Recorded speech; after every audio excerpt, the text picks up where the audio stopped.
So from these passages, we get a picture of one aspect of God's nature and of Christ's nature and who He is for us.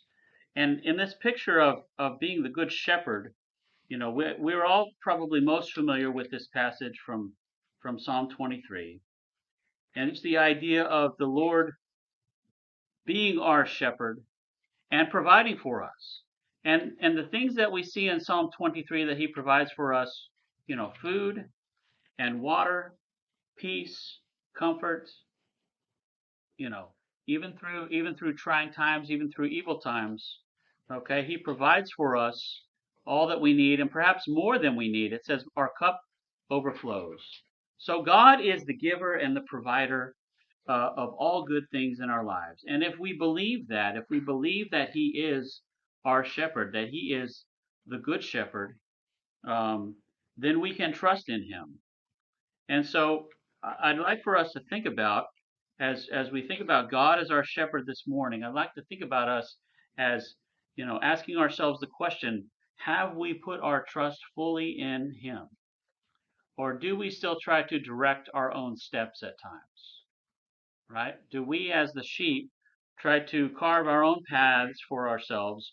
Or do we follow the shepherd, trusting in Him, trusting in His guidance, listening to His words, listening to His commands?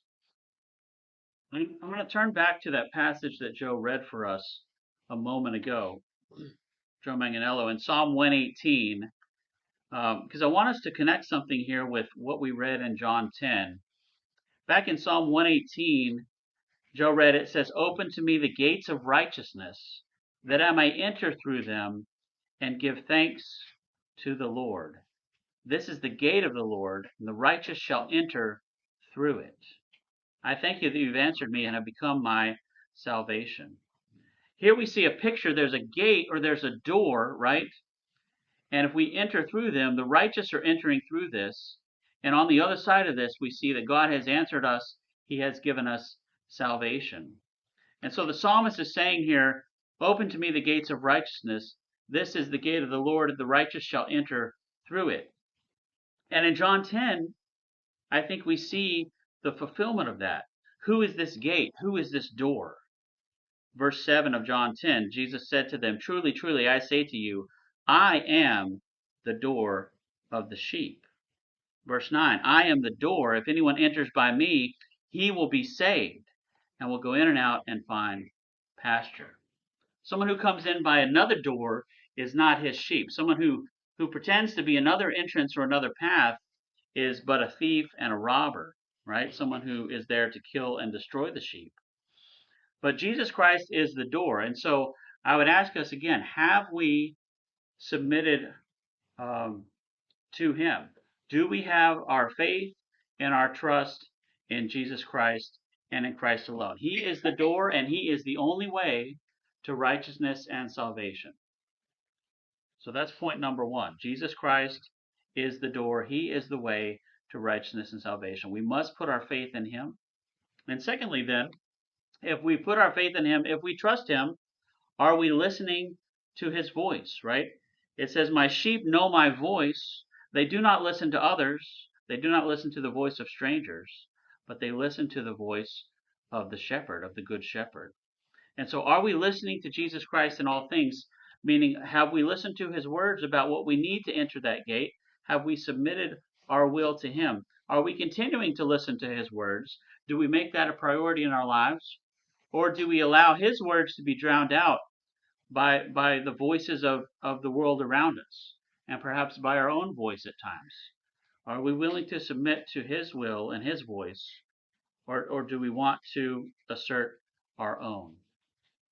So do we trust in the Good Shepherd, as Psalm 23 calls us to do, begs us to do? Have we listened to His voice? Are we truly His sheep? Those that are following His call, those that have responded to His call, those that continue to listen for His voice in all areas of our life. And then finally, do we continue to follow His steps? He promises again to take care of us, even in the dark valleys, even in the shadows and the adversities of our life. Do we continue to trust in Him at these times? Do we continue to pattern our lives after him? Jesus, of course, when he was on the earth, suffered many things, suffered and died and gave himself as a sacrifice in our own stead. And he tells us that we will have to take up our own cross and follow him daily. So, yes, okay, the picture of Psalm 23 is absolutely true. He will provide for us more than we need. But he also says in other areas that we will have to take up our cross. And there will be times where, since the world hated him, the world will hate us. There will be times when uh, we will be persecuted by evil and by those with evil intentions. There will be times when we will have to suffer for the name of Christ. Are we prepared to do those things? And I think if we are prepared, if we continue to follow in his steps, we know what we have waiting. He says, surely goodness and mercy will follow me all the days of my life, and I will dwell in the house of the Lord forever.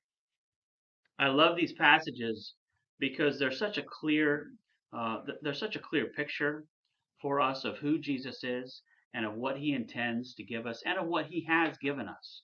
And as we remember the memorial this morning, let's remember what he gave in our stead. Let's remember that he has guided us. He has shown us the way. He continues to show us the way, the best way. And if we put our trust in him, we can simply follow him. We can follow his simple commands, and we can know that we will receive the promises that he has given us. I'll ask